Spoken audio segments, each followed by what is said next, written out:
अस्सलाम वालेकुम नाज़रीन। प्रोग्राम न्यूज़ टॉक में मां खे चऊं था भली कार। ईरान अमरीका जंग के हवाले से मुख़्तलिफ़ ख़बरूं जेके आहिनि से उहे गर्दिश करे रहियूं आहिनि। हिकिड़े पासे इहा ख़बर आई गुज़र रात सेंटकॉम जो जेको इजलास थियो आहे उन दौरान सदर ट्रंप के अमरीकी क़यादत या अमरीकी जेका फ़ौजी क़यादत आहे उन तरफ़ां इहा तजवीज़ पेश कई वई आहे त ईरान ते ख़तरनाक क़िस्म जा हमला कया वञनि, जंहिंखां पोइ हू कमज़ोर थींदो ऐं उनखां पोइ जोहरी टेक्नोलॉजी समेत मुख़्तलिफ़ ॻाल्हियूं उनखां मञाए सघजनि थियूं। जॾहिं इहे ख़बरूं आयूं उन सां गॾोगॾु इहे ख़बरूं बि अचणु शुरू थी वियूं अमरीकी अमलदार जे हवाले सां त हाणे ईरान जंग जेका आहे उहा ख़तमु थी चुकी आहे। त सदाकत कहिड़ी ख़बर में आहे? छा ॿीहर के ॻरा हमला थींदा ईरान ते या वाक़ई उन जंग खे ख़तमु तसवर कयो वञे? ऐं कुझु धुरियुनि जो इहो ख़्यालु आहे त इहा जंग ख़तमु करण जे हवाले सां जेके ॻाल्हियूं थियनि पियूं इहे सिर्फ़ु इन करे थियनि पियूं जो जंग जी मंज़ूरी जे हवाले सां जेको 60 ॾींहंनि वारो टाइम पीरियड हो उहो हाणे ख़तमु थी चुको आहे ऐं अमरीकी सदर खे जेके अख़्तियार हुआ उहे हाणे अख़्तियार ख़तमु थी चुका आहिनि ऐं हाणे जंग जे हवाले सां उनखे अमरीकी कांग्रेस खां मंज़ूरी वठणी पवंदी। उन जे करे अहिड़े क़िस्म जो तासुरु ॾिनो पियो वञे त इहा जंग ख़तमु थी चुकी आहे। बहरहाल सूरत हाल आहे छा? अॼु प्रोग्राम में असीं उन ते ॻाल्हाईंदासीं त हीअ जंग ख़तमु थी आहे, फाइनल को मुआहिदो थींदो, उन मुआहिदे जा नुक़्ता कहिड़ा हूंदा या ख़ुदा न ख़ास्ता इहा जंग ॿीहर बि शुरू थी सघे थी। उन सां गॾोगॾु पाण प्रोग्राम जे ॿिए हिसे में अॼु ॻाल्हि ॿोल कंदासीं त हिन जंग जा जेके आहिनि समूरी दुनिया ते ऐं ख़ासि तौर ते पाकिस्तान ते माशी हवाले सां कहिड़ा असर पइजी रहिया आहिनि। पेट्रोलियम प्राइसिस जॾहिं वधनि थियूं त उन सां आम वाहिपे वारियूं शयूं ऐं ॿियूं कहिड़ियूं जेके शयूं आहिनि उहे वधीक महांगियूं थी वञनि थियूं ऐं इहा जंग जेकॾहिं अञा ताईं जारी रहे थी त उन जा पोइ केतिरा ख़तरनाक असर पइजी सघनि था मईशत ते ऐं पाकिस्तान में छा माशी इमरजेंसी बि लागू थी सघे थी। मुख़्तलिफ़ इहे ख़बरूं आहिनि जेके गर्दिश करे रहियूं आहिनि। महांगाई में तमामु घणी वाध थी चुकी आहे ऐं समूरी दुनिया जे हवाले सां जेकॾहिं पाण ज़िक्र कयूं था त तेल जा अघु जेके आहिनि गुज़िरियल 4 सालनि दौरान ॿुधाए पियो वञे त रिकॉर्ड सतह ताईं मथे हलिया विया आहिनि ऐं उन्हनि में तमामु घणी वाध थी चुकी आहे ऐं समूरी दुनिया जेका आहे उनखे भोॻे रही आहे।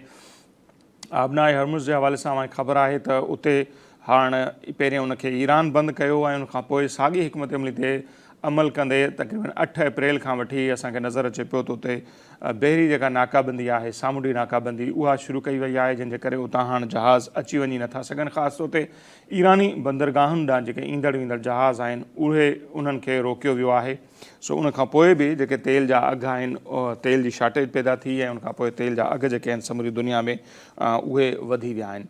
सो हीअ जेका समूरी सूरत हाल आहे उहा अञा केतिरो अरसो जारी रही सघे थी या छा? अॼु प्रोग्राम में पाण उन ते ॻाल्हाईंदासीं। अमरीका जे हवाले सां जेकॾहिं मूंखे ॿुधायूं त 28 फरवरी 2026 ते अमरीका ऐं इसराइल ईरान ते ही जंग मुसलत कई हुई। 8 अप्रैल ते पाकिस्तान जे कोशिशुनि सां सीज़ फायर थी ऐं सीज़ फायर खे जेके आहिनि सो अॼु उहे 23 ॾींहं गुज़री चुका आहिनि।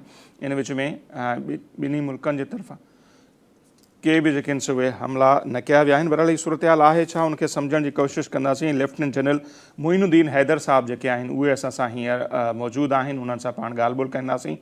मोइनुद्दीन हैदर साहब, बहुत शुक्रिया सर, आपने हमारे लिए वक्त निकाला। सर आपसे जी बहुत शुक्रिया। आपसे समझना चाहेंगे ईरान अमेरिका जंग के हवाले से कल हमने देखा कि सेंटकॉम के हवाले से ये भी खबरें चली कि डोनाल्ड ट्रंप साहब को मुख्तलिफ तजावीज़ दी जा रही हैं कि फ़ाइनल और हतमी हमले किए जाएं ईरान पर। उसके साथ साथ हम देखते हैं कि अमरीकी ओहदेदार ये भी कह रहे हैं कि अब ये जंग ख़त्म हो चुकी है। तो सर हम क्या समझे कि वाकई ये जंग ख़त्म हो चुकी है या दोबारा कोई ख़तरनाक किस्म के हमले भी ईरान पर हो सकते हैं? वो जो कह रहे हैं कि जंग खत्म हो चुकी है इसलिए कह रहे हैं अपनी पब्लिक के लिए और कांग्रेस के लिए, क्योंकि 60 दिन के बाद उनको दोबारा से उनसे ऑथराइजेशन लेनी है कि बियॉन्ड 60 डेज अगर हो जाए तो कांग्रेस से अप्रूवल लेनी होती है। कांग्रेस से अप्रूवल ना ले तो अपने लोगों को, फौजियों को वापस बुलाना होता है अपने मुल्क में। तो इसलिए वो अपने पब्लिक को बताने के लिए बोल रहे हैं जंग खत्म हो चुकी है। साथ ही ट्रंप साहब ने सेंटकॉम को कहा है कि मुझे मंसूबा पेश करो कि हम अगर उनके ऊपर दोबारा से बमबारी सर्जिकल स्ट्राइक शुरू करें ताकि वो मुज़ाकरात की मेज पर आ जाएं। बड़ा किसी को मार मार के आपको मुज़ाकरात की मेज पे थोड़ी ला सकते हैं। वो तो कॉन्फिडेंस बिल्डिंग मेजर से उनके साथ अच्छा सलूक करके ही वो अच्छे माहौल में आ सकते हैं और पहले भी आने को तैयार थे, पहले भी आए थे। लेकिन अगर आप नाकाबंदी करेंगे और रोज सख्त बयान देंगे कि हम आपको दोबारा हमला कर देंगे, लेकिन मेरा ख्याल ये है कि उनका इरादा है क्योंकि इजराइल जो है उसने लेबनान पे अपने हमले जारी रखे हुए हैं, बड़ा तबाही मचा रहा है। सही। हालांकि ये एक हिस्सा था इस सीज फायर का। ईरान की शर्त थी कि लेबनान में भी जंग बंदी करेंगे आप तो फिर मैं मुज़ाकरात पे आऊंगा। बिल्कुल। तो लेबनान में जंग बंदी हुई, लेकिन जिस तरह इजराइल किसी की बात नहीं सुनता, वो आज भी जहाँ सीज फायर है गाजा में वहां भी हमले करता है और लेबनान पे भी हमले किए चले जा रहे हैं। इजराइल तो खून का प्यासा है, उसको तो हर वक्त डिस्ट्रक्शन चाहिए और अमेरिकन उसको बहुत धड़ाधड़ हथियारों का जखीरा पहुंचाते हैं और वो इनको इस्तेमाल करते हैं। सुना है कि अभी जो इस सीज फायर के पीरियड में उसने ईरान के अंदर बेतहा असला दोबारा भरा है, तो सर्जिकल स्ट्राइक जो है उसको रूल आउट नहीं किया जा सकता। हालांकि वो कह रहा है कि ईरान हमसे बैक कर रहा है, ईरान हमसे कह रहा है कि हमसे मुज़ाकरात करो। भाई मुज़ाकरात तो अच्छे माहौल में होते हैं ना। बिल्कुल। किसी कनपटी पे आप पिस्तौल रख के तो नहीं बोल सकते और उसको जलील करके तो आप नहीं कर सकते। आपने बहुत कोशिश कर ली, ईरान ने अपना हौसला नहीं हारा, ना उसने सरेंडर किया, ना उसने कहा कि ये बस जी हमारी बस हो गई है और आपकी सारी शर्तें में मंजूर है जो आप बोलेंगे। जब भी आप ऐसा माहदा करेंगे जो नाइंसाफी में मबनी होगा और वक्ती तौर पर बनवा भी लेंगे, तो बाद में वो तैयारी करके जो मुल्क है वो फिर आपसे बदला लेगा, अमन कायम नहीं होगा लॉन्ग टर्म में। सही। तो जनरल साहब फिर आपको क्या लगता है, जैसे आप कह रहे हैं कि दोबारा भी हमले हो सकते हैं खतरनाक, तो फिर सूरत-ए-हाल किस तरफ जाएगी? अभी भी हम देख रहे हैं जो हालात हैं सारी दुनिया के, खासतौर पर माशी सूरत-ए-हाल हम देख रहे हैं इतनी खराब हो चुकी है। जी हाँ, तमाम दुनिया जो है वो ट्रम्प साहब को कह रही कि आपने गैर जरूरी जंग छेड़ दी और तमाम दुनिया के हालात खराब कर दिए, तो इसको अब बंद करें क्योंकि हमें बहुत परेशानी है तमाम लोगों को, ना सिर्फ गैस और पेट्रोल डीजल की सप्लाई बल्कि खाना पीना, दूसरा लॉजिस्टिक, सारी जो है ना सप्लाई चेनें जो है वो टूट चुकी हैं और उनको अगर अमन कायम भी हो जाए तो बहाल होने में कई महीने लगेंगे। तो वो प्रेशर है यूरोप का भी, वेस्ट एशिया का भी, चाइना का भी, जापान का भी, साउथ कोरिया का भी, इंडोनेशिया का भी, पाकिस्तान का भी, बांग्लादेश का भी। ये सारे मुल्क बहुत ज्यादा अफेक्टेड हैं। सही। तो एक प्रेशर तो है उनके ऊपर ही है, लेकिन देखिए बात यह अगर वो चाहते हैं कि मामलात को आगे बढ़ाया जाए और बाकी दुनिया में पीस लाया जाए, सबसे पहले as a gesture of good blockade खत्म करते हैं। सही। दूसरी बात यह है कि जो ईरान कहता है अगर उसको कहते हैं कि न्यूक्लियर वेपन ना बनाओ, तो वो तो फतवा है इमाम खामनेई का कि हम ये वेपन नहीं बनाएंगे, ये इंसानियत के खिलाफ जो है वो जाती है और जुल्म है। तो लेकिन न्यूक्लियर जो है पीसफुल पर्पस के लिए, मेडिकल के लिए, एग्रीकल्चर के लिए 3.67% एनरिचमेंट है, वो ईरान कहता है मैं गिव अप नहीं करूंगा। तो दूसरा ये कि जो इस वक्त जब इन्होंने माहिदा ओबामा साहब ने जो किया था इनके साथ 2015, जिसके अंदर बड़ी टफ इंस्पेक्शन थी इंटरनेशनल एटॉमिक एनर्जी कमीशन की, तो उस वक्त तो ये कोई ईरान गलत काम नहीं कर रहा था। लेकिन जब आपने माहिदा ट्रम्प साहब ने खत्म किया तो वो उसको 60% तक ले गए। अब वो भी तैयार है उसके लिए, कह रहे हैं दोबारा वो कहाँ जाएगा। अमेरिका बोलता है हमें दे दो, तो ईरानी तो कभी नहीं देना चाहेंगे उनको, लेकिन पहले की तरह वो रूस के पास डिपॉजिट शायद करा दें।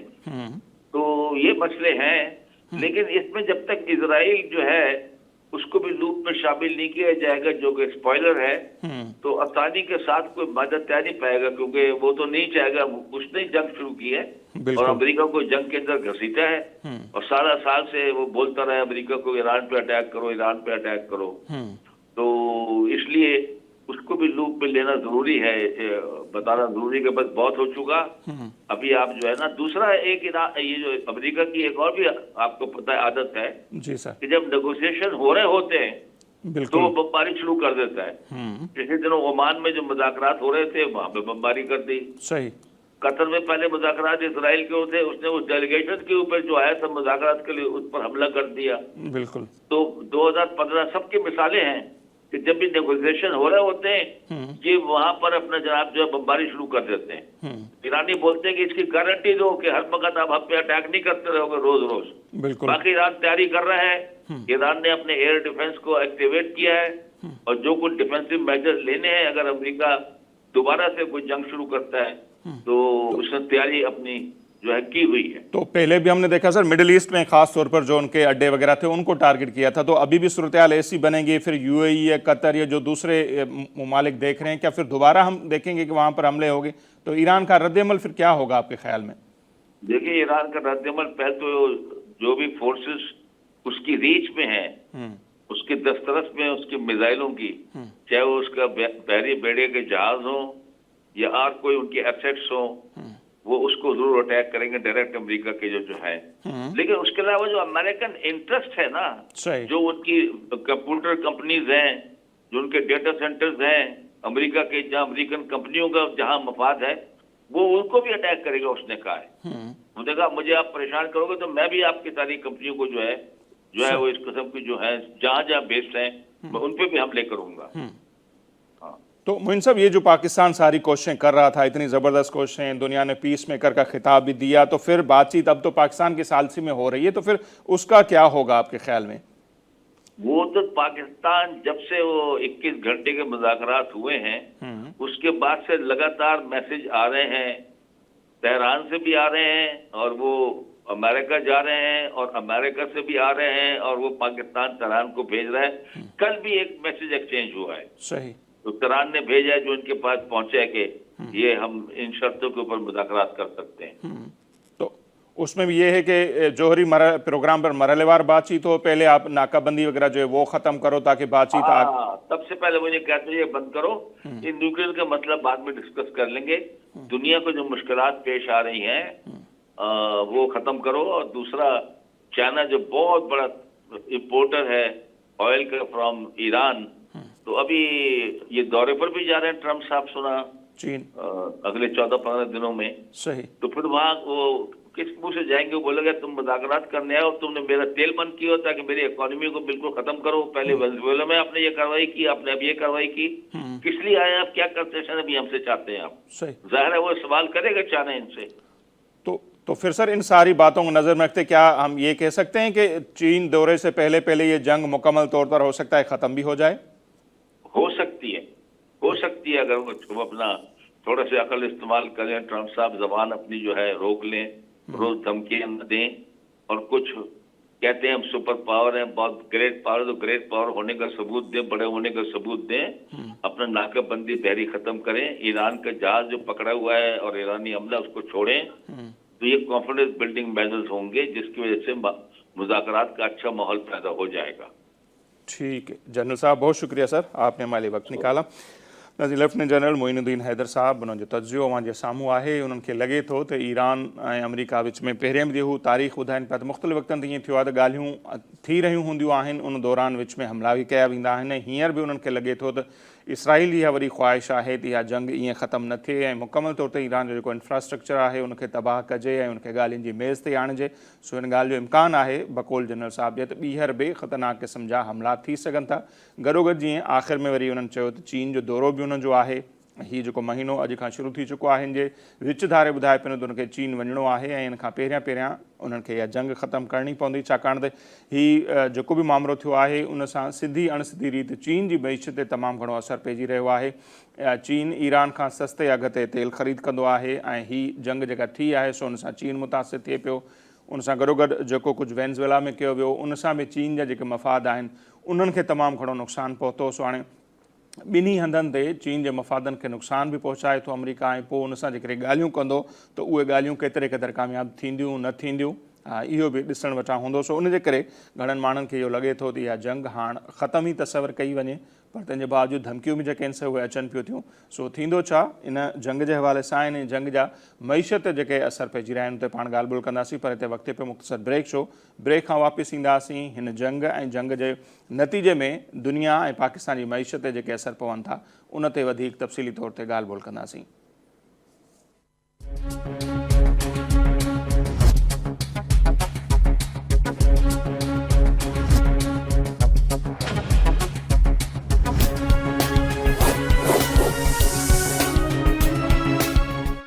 जी नाज़िम, ब्रेक खां पोइ हिकु भेरो ॿीहर अव्हां खे प्रोग्राम में चऊं था भलीकार ऐं जंगियूं पाण सां गॾु तबाही आणींदियूं आहिनि, इंसानी जानियूं बि ज़ाया थींदियूं आहिनि, इंफ्रास्ट्रक्चर तबाह थींदो आहे, उन सां गॾु गॾु मईशत ते जेके उन जा असर पइजनि था उन जे करे बि लखें किरोड़े माण्हू मुतासिर थियनि था। सो ईरान अमरीका जंग जा समूरी दुनिया ऐं पाकिस्तान ते जेके असर पइजी रहिया आहिनि उनखे पाण सम्झण जी कोशिशि कंदासीं। सीनियर माशी माहिर आहिनि डॉक्टर अयूब मेहर साहब, उहे असां सां टेलीफोन लाइन ते मौजूद आहिनि। डॉक्टर साहब बहुत शुक्रिया सर, आपने हमारे लिए वक्त निकाला। डॉक्टर साहब आपसे समझना चाहेंगे कि ये जो जंग अभी तक रुकने का नाम नहीं ले रही, 2 के सीज़ फायर है लेकिन मुकम्मल नाकाबंदी भी हम देख रहे हैं ईरान की हुई है, तो इस जंग के दुनिया की मईशत और स्पेशली पाकिस्तान की मईशत पर सर क्या असरात पड़ रहे हैं? कौन कौन से सेक्टर हैं जो सबसे ज़्यादा मुतासिर हो रहे हैं? देखिए, एक चीज़ तो बड़ी क्लियर है कि अब ये जो जंग है ग्लोबल वार है, बेसिकली तो पूरी दुनिया इससे इफेक्ट हो रही है। इसलिए 2 कंट्री के बजाय एक मैं समझ रहा हूँ कि इसकी लाइक वर्ल्ड वार है ये भी एक तरह की, क्योंकि बहुत सारी फोर्सेज डायरेक्ट इन्वॉल्व नहीं तो इनडायरेक्टली इन्वॉल्व है। लेकिन अब ये वार जो है इकोनॉमिक ज्यादा बन गई है। अब डायरेक्ट हमले नहीं हो रहे लेकिन इकोनॉमिक पॉलिसीज के जरिए एक दूसरे को डैमेज किया जा रहा है। वो सबके सामने है, ग्लोबल प्राइजेज, ऑयल प्राइजेज कहाँ चले गई। और पाकिस्तान के केस में आपका क्वेश्चन है, आपने सवाल किया कि पाकिस्तान पे क्या इफेक्ट आएंगे। मेरा ख्याल है हमारी हुकूमतें अभी शायद ये तैयारी नहीं कर पा रही है, इसका इदराक नहीं कर पा रही, इसको समझ नहीं पा रही कि ये काफ़ी खित्ते के लिए भी और पाकिस्तान के लिए बहुत ज़्यादा एक खतरनाक सूरत हाल बन गई है मुआशी एतबार से। सही। अभी आप देखें कल जो इजाफा किया गया, बेशक उसमें ₹6.5 का इजाफा किया गया, अब कोई 400 के टच कर गया है पर लीटर पेट्रोल। सही। लेकिन इसमें हम इसको पॉलिसीज के जरिए तो कंट्रोल कर नहीं रहे ना, क्योंकि इसमें वो कह रहे हैं कि लीवीज के जरिए एडजस्ट किया है। एडजस्ट होने के बावजूद अभी भी जो ये ₹400 पर लीटर है, इसमें ₹150 से ज्यादा, कोई ₹152, ₹152 बनते हैं जो टैक्सेस हैं। सही। वो गवर्नमेंट को जाते हैं। तो गवर्नमेंट कम से कम उनका बोझ तो एडजस्ट कर सकती थी ना। तो ये 152 तो ऑयल प्राइस बढ़ने का इफेक्ट नहीं है, ये तो गवर्नमेंट के टैक्सेस का इफेक्ट है। सही। और वो पॉलिसी हम यूज नहीं कर पा रहे हैं। उस पर बहुत सारे उसके रीजंस हैं। One of those is IMF हमें अलाउ नहीं कर रहा कि हमें डेफिसिट पूरा कर रहे हैं, तो डायरेक्ट इफेक्ट तो ये पड़ रहा है। तो आने वाले दिनों में अब तक हम देख रहे हैं ना सर कि मुकम्मल खात्मा नहीं हो रहा। कल जो सेंटकॉम का इजलास हुआ उसमें कहा गया कि मुख्तलिफ ऑप्शंस उन पर गौर किया जा रहा है कि मज़ीद हमले भी हो सकते हैं। फिर वो ये भी कह रहे हैं कि जंग ख़त्म भी हो चुकी है। तो अगर ये जंग और ज़्यादा तूल पकड़ती है तो फिर हालात कहाँ तक जाते हुए नज़र आ रहे हैं आपको? देखिए, जंग अब अगर ये खत्म भी हो गई है, वो हार्ड वार खत्म हो गई, जो हॉट वार थी। सही। वो ठीक है, बम्बिंग नहीं हो रही, लेकिन एक कोल्ड वार तो है और पता नहीं कब तक रहेगी ये कोल्ड वार। सही। और इसमें इकोनॉमिक वार एक ये लंबी होती नजर आ रही है। इसमें एक चीज देखें जिसकी तरफ अभी तक जिन चीजों की तरफ तवज्जो नहीं दी जा रही, जिसको नहीं सोचा जा रहा कि इससे जहां बहुत सारी चीजें इफेक्ट हो रही हैं, वो हमारी गवादर एयरपोर्ट बड़ी बुरी तरह से इफेक्ट होगी। क्योंकि ये जो हमारा CPEC का प्रोग्राम था कनेक्टिविटी का, वो कनेक्टिविटी का ये प्रोग्राम था ना कि गवादर को हमें अल्टीमेटली मिडल ईस्ट से कनेक्ट करना था ना। बिल्कुल। मिडल ईस्ट से इम्पोर्ट करनी थी। तो जब मिडल ईस्ट ही बंद है तो गवादर या CPEC तो फिर ऑटोमेटिकली टेक्निकली तो बंद हो गया ना वो। बिल्कुल। अच्छा, दूसरे ये देखें कि जो चीज समझने वाली है कि हम सिर्फ ऑयल प्राइस की बात कर रहे हैं और आम जहन में सवाल ये आता है कि जब ऑयल प्राइस बढ़ती हैं तो उसकी वजह से एनर्जी का इशू होगा, इलेक्ट्रिसिटी की और एनर्जी की प्राइस बढ़ेंगी, कुकिंग ऑयल की और घर के घरेलू गैस के सिलेंडर की कीमत बढ़ेगी, तो इन्फ्लेशन होगा। ये तो इसका एक डायरेक्ट इम्पैक्ट है। लेकिन आने वाले दौर पे अभी नियर फ्यूचर में चंद हफ्तों में या चंद महीनों में हमें एक और जो प्रॉब्लम फेस करना पड़ सकता है। जब हम ऑयल सेक्टर की बात करते हैं ना, ऑयल इम्पोर्ट की, तो ऑयल की से कोई 100 से ज्यादा प्रोडक्ट हैं जो ऑयल की बाई प्रोडक्ट या जॉइंट प्रोडक्ट कहलाती है। सही। उसमें बहुत सारी हेल्थ इंडस्ट्री की प्रोडक्ट है, बहुत सारी मेडिसिन भी हैं। उसमें प्लास्टिक से और केमिकल से रिलेटेड है, पेट्रोकेमिकल इंडस्ट्री की चीजें हैं और सबसे बढ़कर उसमें फर्टिलाइजर है। सही। खाद वगैरह, ये सब चीजें ऑटोमेटिकली महंगी हो जाती हैं। और फर्टिलाइजर महंगा होने का आप मतलब समझ सकते हैं। फर्टिलाइजर महंगा होने का मतलब है कि एग्रीकल्चर कमोडिटीज की प्राइस बढ़ जाएंगी। बिल्कुल। फूड सिक्योरिटी का इशू इससे रिलेटेड है। सही। तो ये आने वाले दिनों में या हफ्तों में हमें ये सब चीजें फेस करनी पड़ सकती हैं। लेकिन इसमें हमें कोई अभी तक पॉलिसी नजर नहीं आ रही कि गवर्नमेंट इसको किस तरह मैनेज करेगी। ये एक हमारी रिवायत बन गई है। बहुत अरसे से ये कह देते हैं कि इंटरनेशनल हालात ऐसे थे जिसकी वजह से हमें हार्ड डिसीजन लेने पड़े। इंटरनेशनल हालात जो भी कुछ हो, लेकिन मुल्क जो होते हैं वो इकोनॉमिक पॉलिसीज अडॉप्ट करते हैं। इकोनॉमिक पॉलिसीज का मकसद क्या होता है कि उन हालात के जो शॉक्स हैं उनको सही। डॉक्टर साहब सां शायद असांजी लाइन कटिजी वही है, वो ॿुधाइनि पिया त ईंदड़ ॾींहनि में। जी डॉक्टर साहब, आप फरमा रहे थे कि हमारे पास लॉन्ग टर्म पॉलिसी नहीं होती, तो क्या पॉलिसी होनी चाहिए आपके ख्याल में? ये तो जंगें लगती रहती हैं, तो ममालिक, दूसरे ममालिक भी हैं, उनके पास जो पॉलिसीज होती हैं, हमें क्या करना चाहिए एज ए नेशन, कौम को भी और हमारे हुक्मरानों को भी? सर हमें देखिए, सबसे पहले तो हमें जो इकोनॉमिक, जो फॉरेन अफेयर्स वाले कर रहे हैं ठीक है, जो स्ट्रेटेजिक इशूज हैं वो जब के खत्म कराने में लगे हुए वो उनकी है, लेकिन जो इकोनॉमिक टीम है हमारी उसको सबसे पहले तो इकोनॉमिक पॉलिसी बनानी होगी। और इस इकोनॉमिक पॉलिसी में देखिए 2-3 पॉइंट अहम है। एक तो ये कि सब्सिडीज आपको देनी चाहिए, आपको एडजस्ट करना चाहिए, लीवीज कम करनी चाहिए, ये इकोनॉमिक पॉलिसी का मेन हिस्सा होता है। सही। दुनिया में इस वक्त जो कंट्रीज हैं, मैं आपको उनके अगर स्टैटिस्टिक्स दूं तो जो वेस्टर्न वर्ल्ड है ना, अमेरिका और यूरोपियन यूनियन की जो कंट्रीज हैं, सही, उनके बजट का 40% से ज्यादा, 40% से ज्यादा सब्सिडीज पर जाता है। वो प्राइस को मेंटेन रखते हैं, मोर देन 40% सब्सिडीज पे जाता है। हमारे यहाँ जो सब्सिडीज पे जाता है वो हमारा 8% से भी कम है। और दूसरा, वो 8% भी जो है वो हम कंज्यूमर्स को नहीं देते, वो प्रोड्यूसर सब्सिडीज पे जाता है। सही। वो इन्वेस्टर्स को देते हैं, जिसको हम सब्सिडी कहते हैं। कंज्यूमर्स को तो हम सब्सिडीज दे ही नहीं पा रहे, तो वो प्राइस बढ़ रही है। और उस प्राइस के बढ़ने का आज तो मैं हैरान हुआ इस बात पर कि हमारे पिछले साल हमने एक्सपेक्ट किया था, जब अब बजट आया था, कि इन्फ्लेशन जो होगा वो 5 से 6% के दरमियान होगा, 5 to 6%। सही। बाद में स्टेट बैंक ने कहा कि नहीं, अब 7% से ज्यादा हो गया है। अभी जो लेटेस्ट फिगर आए हैं ब्यूरो ऑफ स्टैटिस्टिक्स के, तो पाकिस्तान में इन्फ्लेशन, रेट ऑफ इन्फ्लेशन 10% को क्रॉस कर चुका है। ये बिल्कुल अनएक्सपेक्टेड महंगाई बढ़ रही है। और महंगाई का बढ़ने का मतलब ये है कि इसमें जो अगर दोनों को आप कंपेयर करें, दो इन्फ्लेशन है, एक कंज्यूमर प्राइस इंडेक्स कहलाता है, उससे हम निकालते हैं, टेक्निकल लैंग्वेज में उसको हम सीपीआई कहते हैं। दूसरा कोर इंडेक्स है। कोर इंडेक्स से जो हम इन्फ्लेशन निकालते हैं, ये हमेशा से कम आना चाहिए, ये एक स्ट्रैटेजी होती है।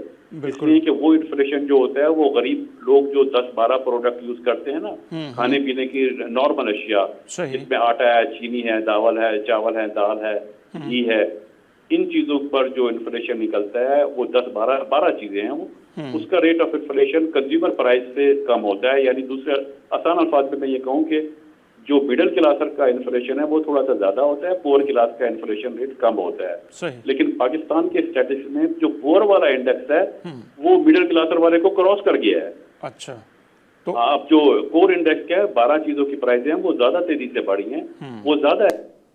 सही। तो जो निचला तबका है और ज्यादा मुतासर हो गया, मुल्क में पॉवर्टी लेवल बढ़ रहा है। बिल्कुल, मजीद पॉवर्टी में चले जाएंगे, विरोधी पॉवर्टी लाइन। तो जहां ऑलरेडी गवर्नमेंट के अपने स्टैटिस्टिक्स ये बता रहे हैं कि हमारी कोई 29% population below the poverty line है, यानी 29% या 30% का मतलब है 7.5 करोड़ लोग पाकिस्तान में ऐसे हैं जो पॉवर्टी लाइन से नीचे हैं। पॉवर्टी लाइन से नीचे होने का मतलब है उनका रिस्क तो हंगर मौजूद है, यानी खाने पीने की कमी की वजह से डेथ और हेल्थ हैजर्ड का खतरा मौजूद है। सही। वो 7.5 करोड़ से ज्यादा है लोग। तो पॉलिसी इंटरवेंशन तो बहुत जल्दी हमें इमीडिएट बेसिस पे लेना चाहिए। वार से ज्यादा ये चीजें अहम है।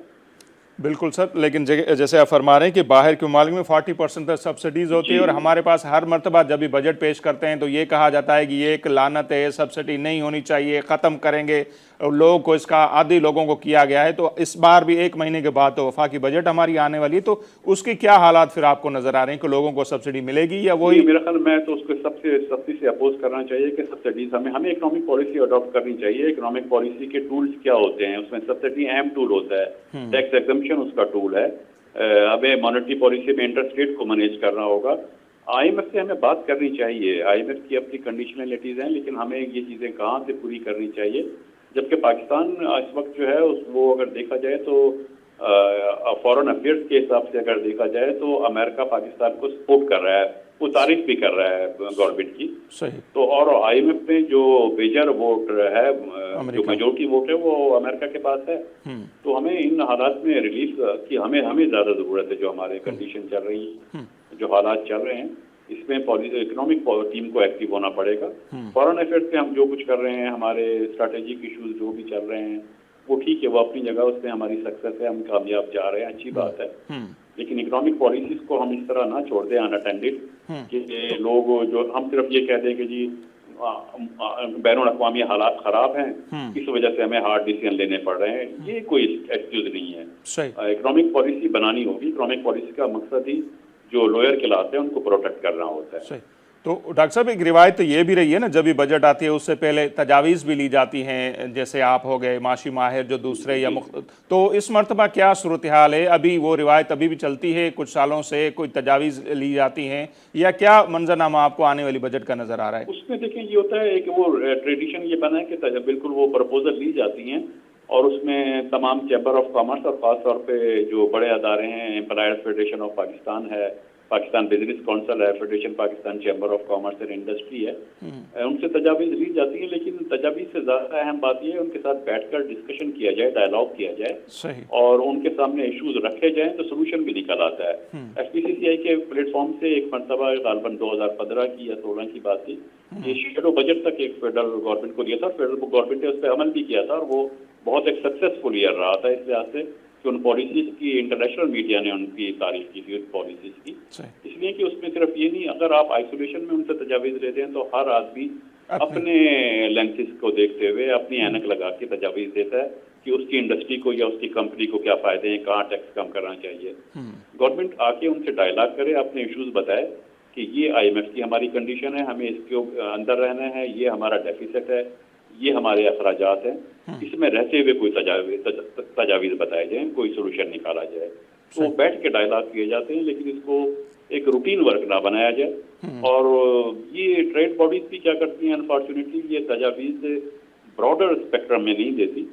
ये अगर FBR को तजावीज़ भेजती हैं तो FBR तो टैक्स बनाने वाली अथॉरिटी नहीं है। सही। FBR तो टैक्स कलेक्टर एजेंसी है, उनको तो सिर्फ टैक्स की प्रपोजल दी जा सकती हैं, बजट प्रपोजल तो उनको नहीं दी जा सकती। बिल्कुल।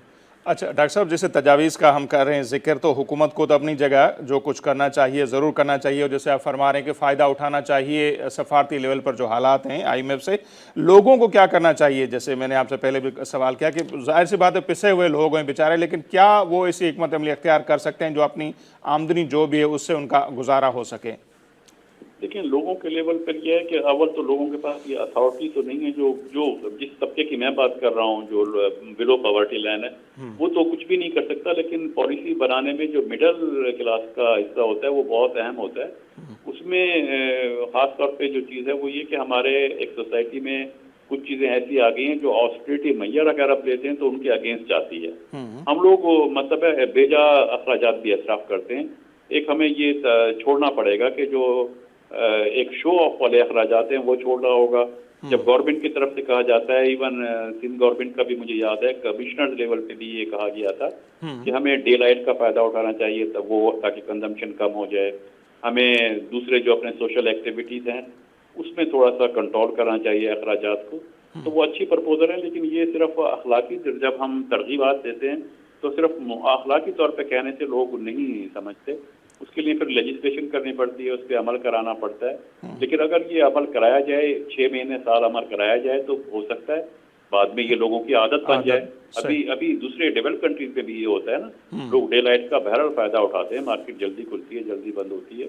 इसमें बहरहाल गवर्नमेंट का भी को भी पार्टिसिपेट करना पड़ेगा, एक हमें कल्चर बनाना पड़ेगा। ये ठीक, बहुत शुक्रिया डॉक्टर साहब, आपने हमारे लिए वक्त निकाला। डॉक्टर अयूब महर साहब, उन्हनि जो तजवीज़ूं, उन्हनि जी राय, उन्हनि जो ॻाल्हियूं असांजे साम्हूं आहिनि। बिल्कुलु जेका हिन वक़्तु सूरत हाल आहे, समूरी दुनिया मुतासिर थिए पई, पर पाकिस्तान जहिड़ा ख़ासतौर जेके पुठिते पियल मुल्क आहिनि उहे हिन जंग जे नतीजे में तमामु घणो भोगनि पिया।